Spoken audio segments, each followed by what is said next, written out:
Good evening students, आप सभी का हमारे चैनल पर स्वागत है। तो आज हम करेंगे 10th क्लास की साइंस का लेसन नंबर 7, जिसका नाम है कोऑर्डिनेशन एंड कंट्रोल, मतलब नियंत्रण एवं समन्वय। ये इसका पार्ट नंबर 1 है। इससे पहले मैं आपको 1 to 6 लेसन कंप्लीट करवा चुकी हूँ, जिन्हें आप आई बटन पर क्लिक करके देख सकती हैं, या इस वीडियो के डिस्क्रिप्शन में आपको पिछले सभी वीडियोस के लिंक दिए गए हैं, जहां जाकर आप उन्हें देख सकते हैं। ये वीडियो आपको बायलैंग्वेज मिलेगी, मतलब हिंदी और इंग्लिश मीडियम दोनों से ही मिलेगी।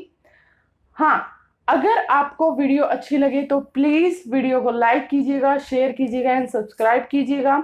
इस वीडियो के लास्ट में मैं आपको इंपॉर्टेंट क्वेश्चंस के बारे में बताऊंगी, जो आपके एग्जाम के पॉइंट ऑफ व्यू से बहुत ही ज्यादा इंपॉर्टेंट होंगे। तो चलिए शुरू करते हैं हमारा आज का टॉपिक शुरू करने से पहले मैं आपके साथ एक इम्पोर्टेंट इंफॉर्मेशन शेयर करना चाहती हूँ। अगर आपको 9th से 12th क्लास के ऑनलाइन ट्यूशन स्टार्ट करनी है तो डिस्क्रिप्शन में आपको मोबाइल नंबर दिया गया है, जहां पर जाकर आप हमारे साथ कांटेक्ट कर सकते हैं। तो चलिए शुरू करते हैं हमारा टॉपिक। हमारे लेसन का नाम है कंट्रोल एंड कोऑर्डिनेशन, मतलब नियंत्रण एवं समन्वय। क्या होता है नियंत्रण, क्या होता है समन्वय, मतलब what is control and what is coordination. ठीक है, अब देखिए, आपकी बॉडी किसी भी चीज को लेकर रिएक्ट करती है। आपकी बॉडी अपने आप को कंट्रोल करती है। आप चलते हो, आप किसी चीज को टच करते हो, कोई चीज खाते हो, कोई चीज उठाते हो, आप पढ़ते हो, खेलते हो, इन सब चीजों को कौन कंट्रोल करता है? ठीक है, ये तो थी कंट्रोल की बात, नियंत्रण की बात। भाई इन सब चीजों को कौन कंट्रोल करता है? आपकी बॉडी को बताता कौन है कि आपको खेलना है, आपको अभी पढ़ना है, आपको अभी उठना है, आपको अभी काम करना है। ये सब आपकी बॉडी को कंट्रोल करने का सिस्टम है। ठीक है, दूसरा कोऑर्डिनेशन। कोऑर्डिनेशन का मतलब हाथ और पैरों का आपस में कोऑर्डिनेट करना एक दूसरे के साथ। हाथ काम करते हैं तो पैरों की कुछ ना कुछ मूवमेंट होती है। ठीक है, पैरों की कुछ ना कुछ मूवमेंट होती है। अगर आपका माइंड कुछ काम कर रहा है, मतलब आप पढ़ रहे हो, तो हाथों की मूवमेंट कैसे करनी है, आपके पैरों की मूवमेंट क्या होती है, आपके बैठने की ढंग क्या होती है, आपकी बॉडी का मतलब ऑल ऑफ स्ट्रक्चर आपके साथ कैसे काम करता है, वो होता है कोऑर्डिनेशन, मतलब समन्वय। ठीक है, एग्जाम्पल के लिए मान लीजिए आप किसी गर्म चीज को टच करते हैं, किसी गर्म चीज को छूने की कोशिश करते हैं, तो छूते ही ऑटोमेटिकली आपका हाथ पीछे की तरफ आता है, ऑटोमेटिकली आपका हाथ है वो पीछे की तरफ चला जाता है। ठीक है, तो ऐसा आप सोच समझ कर तो करते नहीं हो, भाई हाँ ये गर्म है, अब मुझे इसे हटाना चाहिए, इतने में तो हाथ जल के एक तरफ है ना, इतने में तो हाथ पूरी तरह से जल जाएगा। तो वो जो एकदम से टच करते ही आपकी जो रिएक्शन हुई, या फिर ठंड का मौसम है, आपको ठंड लग रही है, उस ठंड से बचने के लिए आप जो भी उपाय करते हैं, वो गर्मी लगती है तो आप उसके लिए जो आप अलग से रिएक्ट करते हो, वो मतलब हर एक चीज का रिएक्शन, गुस्सा है, खुशी है, रोना है, हंसना है, ये सब क्या है आपका? ये सब एक मेंटली कोऑर्डिनेशन है, एक दिमागी तौर से मस्तिष्क का एक ऐसा काम है जिसके थ्रू आप अपनी कंप्लीट बॉडी को आपके एनवायरनमेंट के थ्रू एडजस्ट करते हो, एनवायरनमेंट के अंदर एडजस्ट करते हो, वातावरण के अंदर उसे बिल्कुल वातावरण के हिसाब से रखते हो। ठीक है, तो हर एक प्राणी, जो भी कोई भी सजीव है, वो अपने आप को अपने आसपास के वातावरण के अनुसार अपने आप को ढाल लेता है। मतलब एनी लिविंग थिंग क्या करता है? आपका एडजस्ट करता है आपके एनवायरनमेंट के जैसे। ठीक है, अब देखो, आपके पास control and coordination in animals दे रखा है, पौधों का हम बाद में करेंगे, पहले हम जंतुओं के बारे में कर लेते हैं। जंतुओं के अंदर नियंत्रण और आपका समन्वय किस तरह से होता है। ठीक है, समन्वय किस तरह से होता है? तो जंतुओं के अंदर आपका समन्वय दो तरह से होता है। पहला है आपका nervous system. By nervous system मतलब एनिमल्स के अंदर आपका कंट्रोल एंड कोऑर्डिनेशन 2 टाइप से होता है। फर्स्ट है आपका नर्वस सिस्टम, नेक्स्ट है आपका एंडोसाइरिन सिस्टम। ठीक है, नर्वस सिस्टम के अंदर क्या होता है, आपकी जो इंफॉर्मेशन है वो थ्रू नर्व सेल्स पहुंचाई जाती है, मतलब थ्रू न्यूरॉन्स पहुंचाई जाती है। इसके अंदर एक इलेक्ट्रिकल इम्पल्स यूज किया जाता है, इलेक्ट्रिकल इम्पल्स यूज किया जाता है। इस इम्पल्स के द्वारा, मतलब by this impulse, electrical impulse, आपके ब्रेन को आपकी बॉडी का मैसेज पहुंचता है। ठीक है, जैसे आपको ठंड लग रही है तो वो आपके ब्रेन तक जाएगा, आपके किसी पार्ट को चोट लगी है तो उसका मैसेज आपके पार्ट तक, आपके ब्रेन तक जाएगा। मतलब इंफॉर्मेशन का कोई भी जरिया है जो आपके शरीर से मिलती है, जो आपके शरीर से रिलेटेड कोई भी इंफॉर्मेशन है, वो कैसे मिलती है आपके ब्रेन को? Through electrical impulses. Electrical impulses के थ्रू मिलती है। वो भी कौन पहुंचाता है? आपका नर्वस सिस्टम। ये बहुत फास्ट होती है, बहुत फास्ट होती है, ठीक है, बहुत तेज होती है। अब देखिए एंडोसायरिन, एक बार इंग्लिश में इन दोनों को कंप्लीट करवा दो, फिर हिंदी में करते हैं, ठीक है। एंडोसायरिन सिस्टम, एंडोसायरिन सिस्टम के अंदर आपके हॉर्मोन्स प्रेजेंट होते हैं, हॉर्मोन्स का वर्क होता है। आपकी बॉडी में ग्रोथ की वजह से जो हॉर्मोन सिक्रीट होते हैं उनको आप कहते हो एंडोसायरिन सिस्टम, ठीक है। हॉर्मोन्स की वजह से जो आपकी बॉडी के अंदर चेंज आ जाता है वो आपका एंडोसायरिन सिस्टम होता है। एंडोसायरिन देखो, नर्व सिस्टम तो क्या है, सिर्फ नर्व तक ही लिमिटेड है, ये सिर्फ इंफॉर्मेशन को करता है कंट्रोल। लेकिन जो एंडोसायरिन है वो आपके सेल्स तक का पहुंच रखता है, मतलब आपकी बिल्कुल डीप इसकी पहुंच है, डीप इसकी जो एरिया है इसका बहुत ज्यादा डीप होता है। इसके साथ साथ इसमें ग्रोथ का भी इफेक्ट पड़ता है। जैसे जैसे आपकी बॉडी ग्रो करती है, जैसे जैसे आपकी एज बढ़ती जाती है, वैसे वैसे हार्मोनल चेंज आते हैं जिसकी वजह से आपकी बॉडी में चेंज आते हैं। और जो ये बॉडी के चेंज होते हैं ये आपके ऑलमोस्ट एनवायरमेंटल चेंज भी होते हैं, ठीक है, एनवायरमेंट की वजह से भी वो चेंज आते हैं। तो अब देखो ये वाले क्या होते हैं, ये चेंजेस बहुत स्लो होते हैं, मतलब जो इनकी इंफॉर्मेशन होती है, इनके कंट्रोल एंड कोऑर्डिनेशन होते हैं वो बहुत ही ज्यादा स्लो होते हैं, ठीक है। For example change in a boy and in a girl in adult age. एक अडल्ट एज आने के बाद एक लड़का और लड़की में जो चेंजेस आते हैं वो आपका ये एंडोसायरिन सिस्टम की वजह से ही होते हैं, ठीक है, ठीक है। उनका बिहेव अलग अलग हो जाना, गर्ल का बिहेव अलग हो जाना, बॉय का बिहेव अलग हो जाना, वो सब हॉर्मोन्स के कंट्रोल में होता है, हॉर्मोन्स की वजह से होता है। और ये आपका एंडोसायरिन सिस्टम के अंदर आता है जिसके प्रोसेस जो है वो बहुत ही ज़्यादा स्लो होती है। इसमें देखिए आपका जो नॉर्मली इंफॉर्मेशन जाती है वो केमिकली जाती है, ठीक है, मतलब केमिकल के थ्रू जाती है। अब इन सब को हम हिंदी में करते हैं। देखो आपका जो जंतुओं में नियंत्रण एवं समन्वय है वो क्या है कि सबसे पहला तो मतलब दो तरीके से ये नियंत्रण और समन्वय होता है, दो तरीके से नियंत्रण और समन्वय होता है। एक बार तो तंत्रिका तंत्र के थ्रू और एक बार अंतःस्रावी के थ्रू। तंत्रिका तंत्र के थ्रू क्या होता है, जैसे आपको चोट लगी तो आपके माइंड को एकदम से पता चल गया कि हाँ आपके शरीर को चोट लगी है, या फिर आप किसी चीज को टच करते हो तो आपके माइंड को सडनली पता चल जाता है कि आपने किसी गर्म चीज को टच कर लिया है, या आपको कहीं पेन हो रहा है, या फिर आपको कहीं गुदगुदी हो रही है। मतलब जो भी आपका इंफॉर्मेशन है आपकी स्किन से रिलेटेड, कोई भी आपकी बॉडी से रिलेटेड, वो एकदम से आपके माइंड पे चली जाती है विदाउट एनी सेकंड, मतलब एक बिना एक सेकंड खर्च किए, ठीक है। तो वो होती है आपकी तंत्रिका तंत्र। जो जो मैसेज, जो सूचनाएं आपके पूरे शरीर से दिमाग तक पहुंचाई जाती हैं वो किसके द्वारा पहुंचाई जाती है? तंत्रिका तंत्र के द्वारा पहुंचाई जाती हैं। दूसरा कंट्रोल और कोऑर्डिनेशन होता है अंतःस्रावी यंत्र के द्वारा।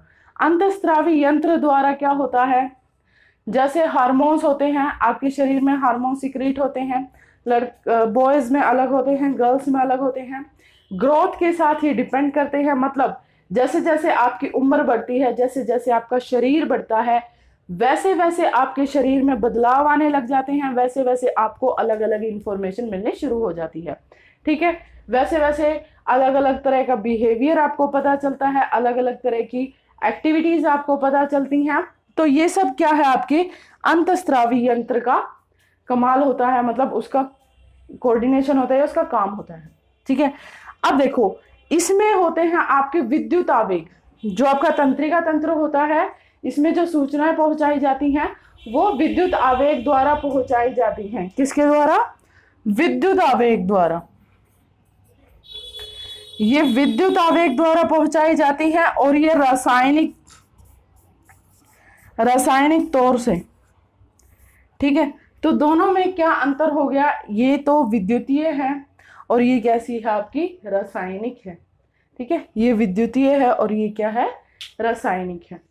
अब चलो करते हैं हम अगले हिस्से का काम, मतलब आपका सबसे पहले हम नर्वस सिस्टम के बारे में करेंगे।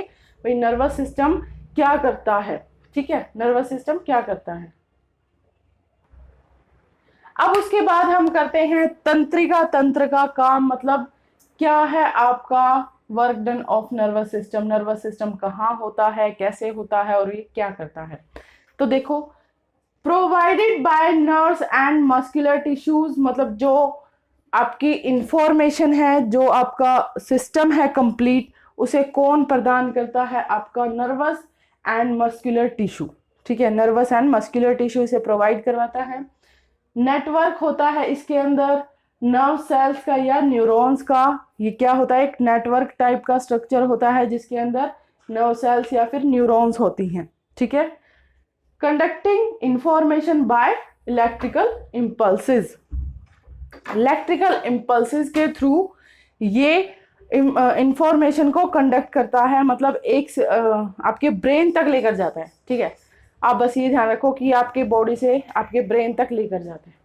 ठीक है ना, किसके थ्रू जाता है? इलेक्ट्रिकल इम्पल्सेस के थ्रू जाता है। किसके थ्रू? इलेक्ट्रिकल इम्पल्सेस के थ्रू।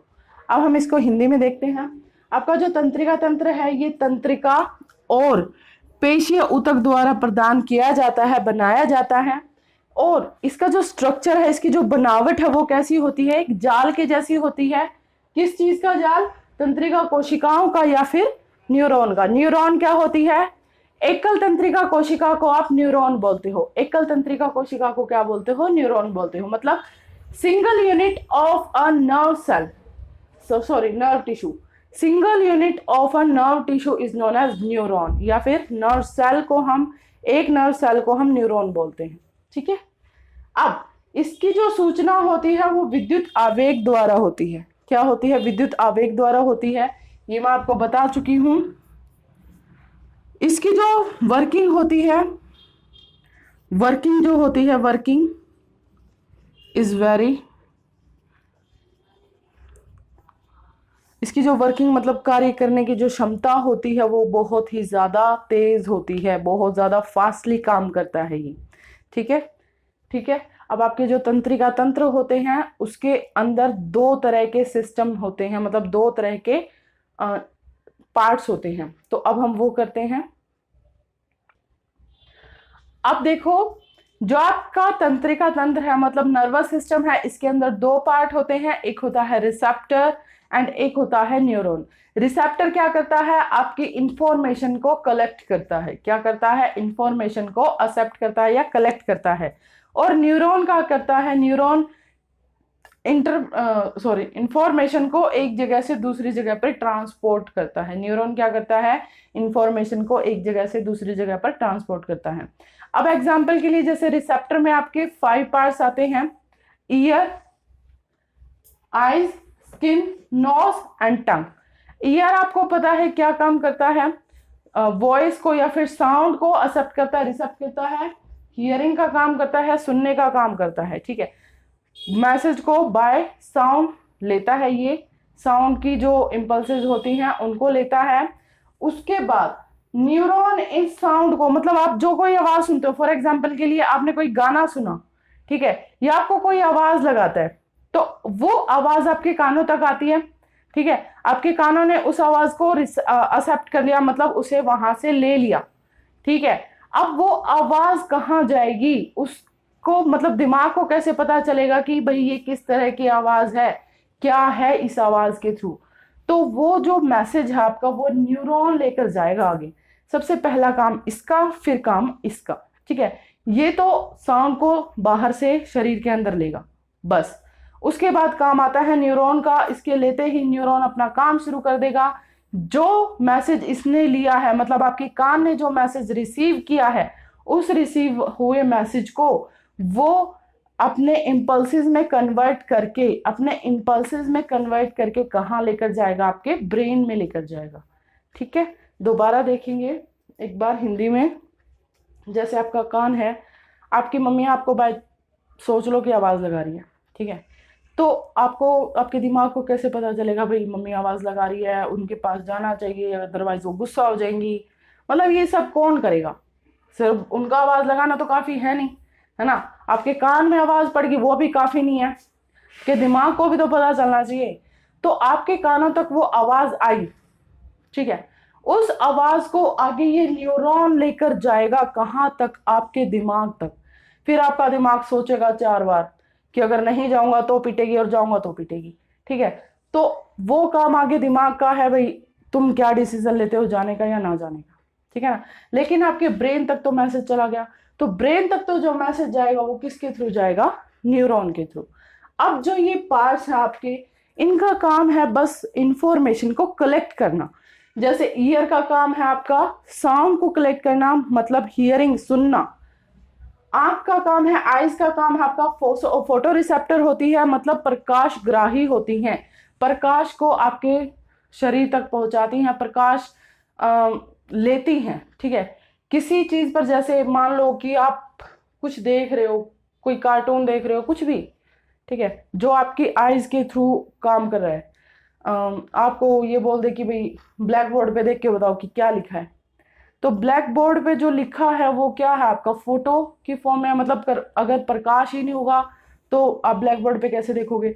तो जो प्रकाश आपकी आंखों के अंदर गया है, मतलब जो ये फोटॉन्स आपकी आंखों के अंदर गए हैं, इनको इलेक्ट्रिकल इंपल्सेस में चेंज करके न्यूरॉन आपके ब्रेन तक लेकर जाएगा, ठीक है। जो आपने देखा है उसको आपके ब्रेन तक पहुंचाएगा न्यूरॉन, ठीक है। त्वचा आपकी तापग्राही, मतलब टेम्परेचर रिसेप्टर होती है। त्वचा से ही आपको पता लगता है कि आपको ठंड लग रही है या गर्मी। दूसरा आपका नोज है, नोज आपका स्मेल डिटेक्ट करता है, तीखी स्मेल, अच्छी स्मेल, इसमें कैसी खुशबू है, इसमें कैसे वो है। जैसे फॉर एग्जांपल खाना बनाने वाला, ठीक है, खाने की जो खुशबू होती है, अगर कोई टेस्टी सी चीज़ बनती है आपके घर में तो आपको ऑटोमेटिक पता चल जाता है भाई आज तो कुछ ना कुछ अच्छा बना है। क्यों? क्योंकि उसकी जो स्मेल है आपको पहले ही मिल जाती है। उस स्मेल से आपका जो ब्रेन है वो डिटेक्ट कर लेता है कि क्या बना है, ठीक है। उसके बाद है टंग का या फिर जीभ का क्या काम होता है? रस संवेदी ग्राही बोलते हैं, मतलब इसके अंदर टेस्ट डिटेक्ट होता है। टेस्ट डिटेक्ट का मतलब क्या होता है कि इसके अंदर आपके स्वाद का पता चलता है, कैसा स्वाद है, खट्टा है, मीठा है, कड़वा है, क्या स्वाद है, कैसा स्वाद है, ये सब आपको पता चलता है। अब चलते हैं आपके न्यूरॉन की तरफ, ठीक है। न्यूरॉन आपका मेन पार्ट है आपकी तंत्रिका तंत्र में, मतलब नर्वस सिस्टम में बहुत ही ज्यादा मेन टॉपिक है आपका न्यूरॉन। तो चलिए शुरू करते हैं आपका न्यूरॉन का पार्ट। अब देखिए हम करते हैं आपका न्यूरॉन का स्ट्रक्चर एंड उसकी वर्किंग, ठीक है। तो न्यूरॉन का स्ट्रक्चर आपका ये है, इस टाइप का। आपको मैं बता दूं कि न्यूरॉन आपकी बॉडी की सबसे लंबी कोशिका होती है, मतलब the longest cell of your body is neuron, ठीक है ना। तो अब उसके बाद देखिए न्यूरॉन कैसे होता है, एक पेड़ के जैसा, ठीक है। और ये जो ऊपर वाली जो ये ब्रांचेस हैं ये क्या है? आपकी डेंड्राइट, मतलब ध्रुमिका। क्या है? डेंड्राइट मतलब ध्रुमिका। इसके बीच में आपको पता है सेल के बीच में क्या होता है? न्यूक्लियस होता है, मतलब कोशिका के बीच में क्या होता है? आपका केंद्रक होता है, तो वही है। ये आपकी सेल बॉडी है, मतलब कोशिकाएं हैं। ये जो आपका कंप्लीट है ये आपकी सेल बॉडी है, मतलब आपका कोशिकाएं है। इसकी जो ये टेल है, इस टेल के हर एक पार्ट को हम एक्सॉन बोलेंगे, मतलब तंत्रिकाक्ष बोलेंगे, तंत्रिका कक्ष, ठीक है, तंत्रिकाक्ष, एक्सॉन, ठीक है ना। इसके जो लास्ट के पोर्शन है, ये लास्ट की जो एंडिंग ब्रांचेस हैं, इसको हम नर्व एंडिंग बोलेंगे, नर्व एंडिंग, ठीक है। अब देखिए इनके वर्क क्या क्या होते हैं। ये आपका न्यूरॉन का स्ट्रक्चर है। अब इसके वर्क हम चेक करते हैं। तो सबसे पहला डेंड्राइट मतलब द्रुमिका का क्या काम होता है? एक्वायर इंफॉर्मेशन, इंफॉर्मेशन को एक्वायर करना, मतलब इंफॉर्मेशन को बनाना या फिर आप बोल सकते हो इकट्ठा करना, लेकर आना। ठीक है। उसके बाद सेल बॉडी, सेल बॉडी का क्या काम होता है? इसके अंदर से इंफॉर्मेशन ट्रैवल करती है as an electrical impulses, as an electrical impulses. ठीक है, एज एन इलेक्ट्रिकल इंपल्सेस मतलब जो इंफॉर्मेशन है उसकी विद्युत आवेग बन जाते हैं, इलेक्ट्रिकल इंपल्स बन जाते हैं। उसके बाद एक्सॉन्स क्या करेंगे? यहाँ पर इलेक्ट्रिकल इंपल्स बन गए, उसके बाद ये एक्सॉन्स उसको आगे ट्रांसमिट कर देंगे नेक्स्ट न्यूरॉन के लिए, नेक्स्ट न्यूरॉन के लिए। और जो आपका नर्व एंडिंग है इसके थ्रू आपके जो इंपल्सेस हैं वो इस पूरे न्यूरॉन से बाहर निकल जाएंगे। ठीक है, एक बार हिंदी से देख लेते हैं, हिंदी में देख लेते हैं, हिंदी में देख लेते हैं। देखो द्रुमिका, द्रुमिका क्या करेगी? द्रुमिका आपकी सूचना एकत्रित करेगी, सूचना एकत्रित करेगी। ठीक है, उसके बाद कोशिकाएं क्या करेगा? कोशिका का जो पूरा शरीर है, कोशिकाएं ये क्या करेगा? जो आपकी सूचना है, सूचना को विद्युत आवेग में बदल देगा, सूचना को विद्युत आवेग बनाकर भेजेगा आगे। ठीक है, उसके बाद आपका एक्सोन मतलब तंत्रिकाक्ष क्या करेंगे? ट्रांसमिट दीज इलेक्ट्रिकल इंपल्स, मतलब ये विद्युत आवेग तंत्रिकाक्ष क्या करेंगे? इन विद्युत आवेग को अगले न्यूरॉन तक भेजेंगे। ठीक है, अगले न्यूरॉन तक भेजेंगे। और इसमें एक फोर्थ पार्ट भी आता है, वो है आपका स्पाइनेज। क्या है आपका? स्पाइनेज। स्पाइनेज क्या करता है? दो न्यूरॉन्स के बीच का गैप होता है, दो न्यूरॉन्स के बीच का गैप होता है और इलेक्ट्रिकल को किस में कन्वर्ट करता है? आपका केमिकल में कन्वर्ट करता है। ठीक है, स्पाइनेज को हिंदी में, एक मिनट रुको मैं बताती हूँ। सबसे पहले एक बार इसका अच्छे से देख लो। स्पाइनेज का मतलब है आपका अंतर्ग्रथन। अंतर्ग्रथन का क्या मतलब होता है? यहां लिख देती हूं मैं, अंतर्ग्रथन। ठीक है, स्पाइनेज का मतलब ये आपके दो न्यूरॉन्स के बीच का गैप होता है। इस गैप में आपकी जो इलेक्ट्रिकल इंपल्सेस हैं वो थोड़ी देर के लिए केमिकल इंपल्सेस में कन्वर्ट हो जाती हैं। एक बार इसको ध्यान से देखो कैसे क्या होता है। सबसे पहले यहां से आई इंफॉर्मेशन किसके पास? इन द्रुमिकाओं के पास। ठीक है, सबसे पहले यहां पर आई इंफॉर्मेशन इन द्रुमिकाओं के पास, डेंड्राइट के पास, पहले इंग्लिश में फिर हिंदी में। ठीक है, डेंड्राइट के पास आई, यहां पर आ गई आपकी सेल बॉडी के अंदर, यहां पर वो बन गई इलेक्ट्रिकल इंपल्स। ठीक है ना, और ये सारी इंफॉर्मेशन ट्रैवल होके कहां गई? आपकी एक्सियन के अंदर। ये एक्सियन इसको आगे की तरफ ट्रांसमिट कर देंगे, यहां पर आते ही वो स्पाइनेज में चली जाएगी, मतलब गैप के अंदर चली जाएगी, गैप के अंदर यहां पर। ठीक है, गैप के अंदर वो वापस से किस में कन्वर्ट हो जाएगी? आपकी केमिकल इंपल्सेस में कन्वर्ट हो जाएगी। एक बार फिर हिंदी में, जो आपकी सूचना है इन द्रुमिकाओं के थ्रू कोशिका के शरीर के अंदर आ गई। ठीक है, कोशिकाएं के अंदर आ गई, यहां से विद्युत आवेग बनकर आपके तंत्रिका कक्ष में आ गई, तंत्रिकाक्ष में से फिर कहां गई? आपकी तंत्रिका के सिरे तक गई और सिरे से फिर आपके अंतर्ग्रथन मतलब जो जगह थी ना बीच में दो न्यूरॉन्स के बीच में, उसके पास चली गई। अब देखो न्यूरॉन्स का जो स्ट्रक्चर होता है वो आपका कुछ इस टाइप से होता है, वो आपका कुछ इस टाइप से होता है। मान लो कि आपकी एक न्यूरॉन है। ठीक है, ये इस टाइप से न्यूरॉन है, फिर दूसरा न्यूरॉन आपका इस तरह से होगा, फिर तीसरा न्यूरॉन इस तरह से होगा।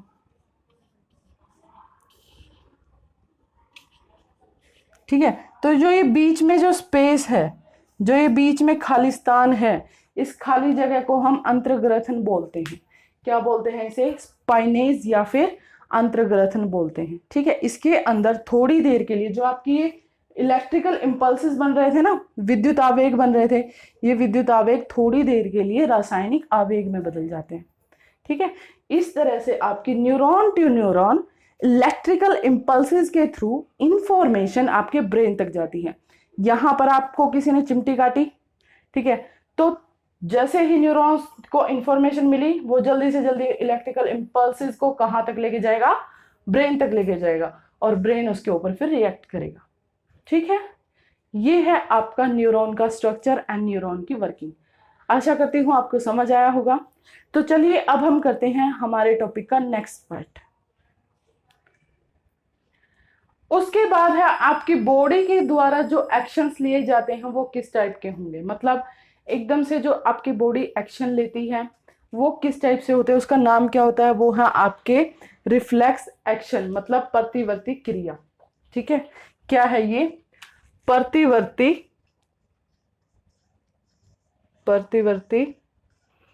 क्रिया। इसके अंदर क्या किया जाता है, आपके बॉडी द्वारा एकदम से सडनली और इमीडिएट रिस्पॉन्स किया जाता है टू स्टिमुलस, उद्दीपन के लिए। ठीक है, दोबारा देखिए, sudden and immediate response of a body to a stimulus, sudden and immediate response of our body to a stimulus. Stimulus के लिए हमारी बॉडी का जो अचानक से और एकदम से किया हुआ जो रिस्पॉन्स है वो क्या होता है, आपका रिफ्लेक्स एक्शन होता है। अब स्टिमुलस क्या होता है, हिंदी में पहले एक बार इसकी डेफिनेशन देख लेते हैं। अचानक तथा जरूरत के अनुसार, मतलब एकदम से बहुत ज्यादा अचानक और बिना कोई सेकंड गवाए जो आपकी बॉडी प्रतिवर्ती क्रिया करती है, जो आपकी बॉडी रिस्पॉन्स करती है, कार्य करती है, of the body to a stimulus, उद्दीपन के प्रति जो कार्य करती है उसको आप बोलते हो रिफ्लेक्स एक्शन। एग्जाम्पल के लिए जैसे हलवे का एग्जाम्पल लेते हैं, फनी सा। ठीक है, आपके घर पे हलवा बन रहा है, ठीक है, अगर आपको लगी है बहुत जोरदार भूख, तो जैसे ही खाने की खुशबू आपके पास आएगी, आपके मुंह में पानी आना शुरू हो जाएगा। ठीक है, आपके मुंह में पानी आना शुरू हो जाएगा, मतलब अगर आपकी पसंद की चीज आपके आगे रखी है, पिज्जा, बर्गर, आइसक्रीम, ये सब अगर आप देख लेते हैं तो आपके मुंह में ऑटोमेटिक पानी आना शुरू हो जाता है। ठीक है, तो आपने क्या किया था, सिर्फ उन चीजों को देखा था, उन चीजों के बारे में सोचा था या उनकी स्मेल की थी, है ना, आपके मुंह में पानी आया, आपकी बॉडी ने रिएक्ट किया, भाई आपको वो चीज खानी है, खाने के लिए आपकी बॉडी ने रिएक्ट किया, आपके मुंह में पानी आया। ठीक है, तो जिसको देखकर हमारी बॉडी रिएक्ट करे, जिस चीज के प्रति हमारी बॉडी को रिएक्ट करना पड़े, वो होता है आपका स्टिम्युलस, मतलब उद्दीपन। जिस वस्तु के प्रति हमारे शरीर को क्रिया करनी पड़े, रिस्पॉन्स करना पड़े, प्रतिवर्ती क्रिया करनी पड़े, उसको आप क्या कहोगे, स्टिमुलस। ठीक है, फॉर एग्जाम्पल आपको किसी चीज से डर लगता है, ठीक है, आपको कुत्ते से डर लगता है, किसी भी चीज से डर लगता है, तो जब आप उसको देख लोगे तो एकदम से आपका मन घबरा जाएगा, है ना, आपकी बॉडी की मूवमेंट हल्की हो जाएगी, तो वो क्या है आपका डोगी, क्या है आपका स्टिमुलस, जिसके लिए आपकी बॉडी ने डरने का या घबराने का क्या किया है, रिएक्शन किया है। ठीक है, समझ आ गया क्या है रिफ्लेक्स एक्शन, प्रतिवर्ती क्रिया क्या है, कि किसी भी उद्दीपन के प्रति जब हम कार्य करते हैं, किसी भी स्टिमुलस के लिए जब हमारी बॉडी रिस्पॉन्स करती है सडनली एंड इमीडिएट, अचानक और तुरंत, तो वो क्या होती है, आपकी रिफ्लेक्स एक्शन होती है, मतलब प्रतिवर्ती क्रिया होती है। ठीक है, अब रिफ्लेक्स आर्क क्या होती है, प्रतिवर्ती चाप क्या होती है, प्रतिवर्ती चाप।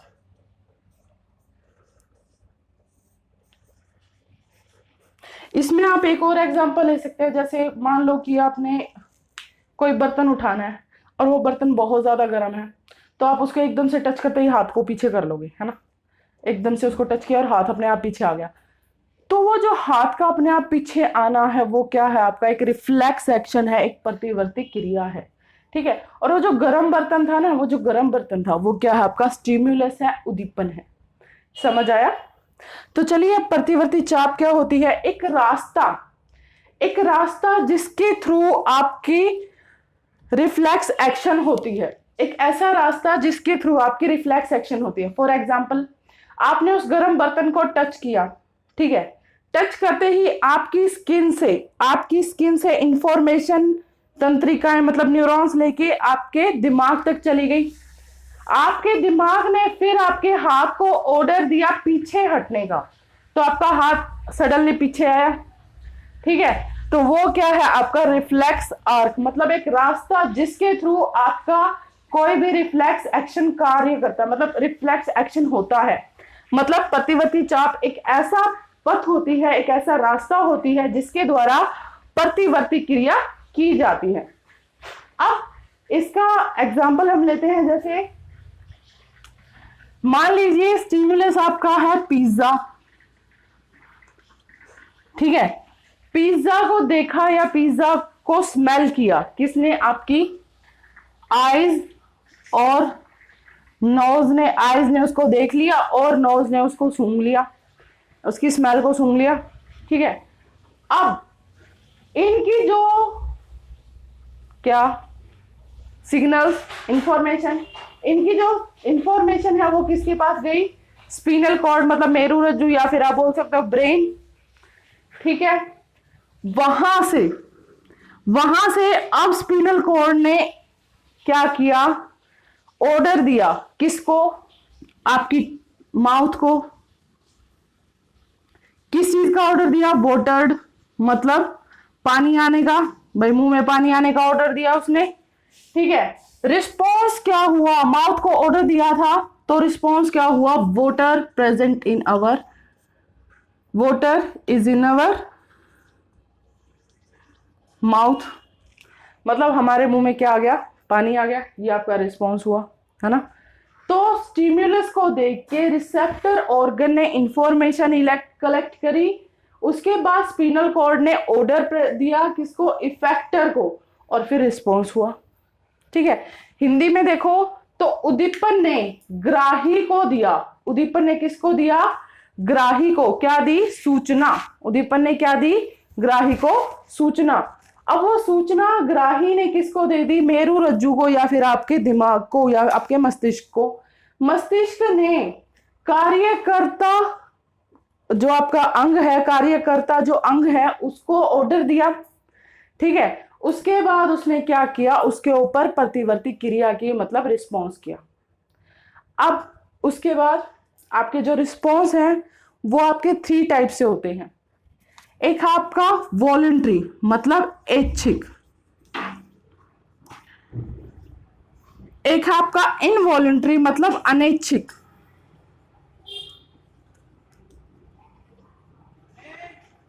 और एक आपकी प्रतिवर्ती क्रिया। ये 3 तरह की आपके पास रिस्पॉन्स होते हैं, मतलब किसी भी चीज को जवाब देने के लिए जो आपका शरीर कार्य करता है वो है आपका रिस्पॉन्स, ठीक है। सबसे पहले आपकी वॉलंटरी, मतलब ऐच्छिक। जो कार्य आपके दिमाग द्वारा सोच समझकर किया जाता है वो होता है ऐच्छिक। जो कार्य आपके दिमाग द्वारा सोच समझकर किया जाता है वो है ऐच्छिक, या फिर आपके दिमाग की मर्जी से किया जाता है वो है ऐच्छिक। मतलब the work is controlled by our brain. जो काम आपका ब्रेन के द्वारा कंट्रोल किया जाता है वो है आपका वॉलंटरी। क्या है? वॉलंटरी। और involuntary that can not be controlled our brain, जो हमारे दिमाग द्वारा कंट्रोल नहीं किया जा सकता। अब इसका एग्जाम्पल लेते हैं हम वॉलंटरी का। वॉलंटरी का एग्जाम्पल लेते हैं, जैसे आपको बोलना है तो बोलने के लिए आप पहले सोचते हो कि भी क्या बोलना चाहिए, है ना। कहीं पर जाना है तो सोच के चलते हो, उठना है तो सोचते हो, दिमाग की मर्जी से करते हो। अपने आप तो आपके हाथ पैर आपकी मर्जी के बिना चलते ही हैं, ठीक है। लिखना है तो आपकी मर्जी, बैठना है, खाना है, पीना है, जो कुछ करना है वो आपके ब्रेन के कंट्रोल से होता है, दिमाग के कंट्रोल से होता है। तो वो सारे कैसी रिएक्शंस हैं, कैसे रिस्पॉन्स आपके? वॉलंटरी, ऐच्छिक, ठीक है। उसके बाद आता है आपके इनवॉलंटरी। इनवॉलंटरी का मतलब अनैच्छिक। अनैच्छिक का मतलब जो आपकी इच्छा के अनुसार ना हो, जो आपके ब्रेन के कंट्रोल में ना हो, जैसे दिल का धड़कना। दिल का धड़कना आपके ब्रेन के कंट्रोल में नहीं है, ये हमेशा ही चलता है, ठीक है, चाहे आपकी मर्जी हो चाहे ना हो, ये तो धड़केगा, है ना।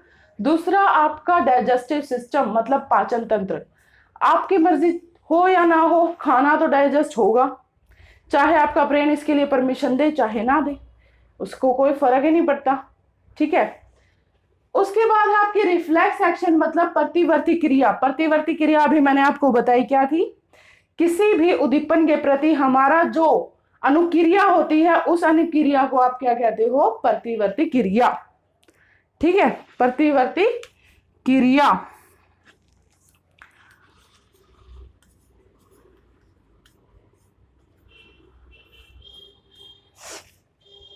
तो आपके पास अनुक्रिया कितने प्रकार की हुई, सॉरी, आपके पास जो आपकी अनुक्रिया है वो कितने प्रकार की हुई, 3 प्रकार की। पहली ऐच्छिक, दूसरी अनैच्छिक, तीसरी आपकी, तीसरी क्या है आपकी प्रतिवर्ती क्रिया। ऐच्छिक जो आपके ब्रेन के, मतलब दिमाग के कंट्रोल से होती है, अनैच्छिक जो आपके दिमाग के कंट्रोल से नहीं होती है, एंड प्रतिवर्ती जो आपके एकदम से सडनली हो जाती है, मतलब किसी भी उद्दीपन के प्रति होती है, ठीक है, समझ आया। रिस्पॉन्स आपका 3 टाइप्स का, वॉलंटरी, इनवॉलंटरी एंड रिफ्लेक्स। आज के लिए बस इतना ही आज की वीडियो में। अगर आपको हमारी वीडियो अच्छी लगी है तो प्लीज ज्यादा से ज्यादा शेयर कीजिए, लाइक कीजिए एंड सब्सक्राइब कीजिए, और हमें कमेंट करके जरूर बताएं कि आपको हमारी वीडियो कैसी लगी। आज के इंपॉर्टेंट क्वेश्चंस हैं आपका, एक तो रिफ्लेक्स आर्क। जो रिफ्लेक्स आर्क है वो बहुत इंपॉर्टेंट है, रिफ्लेक्स आर्क आपकी इंपॉर्टेंट है, मोस्ट इंपॉर्टेंट, ठीक है। दूसरा आपके रिस्पॉन्स के टाइप्स, रिस्पॉन्स के टाइप्स भी आपको बहुत ज्यादा इंपॉर्टेंट है, और सबसे इंपॉर्टेंट, सबसे मेन जो क्वेश्चन होगा वो होगा आपका structure and working of neuron.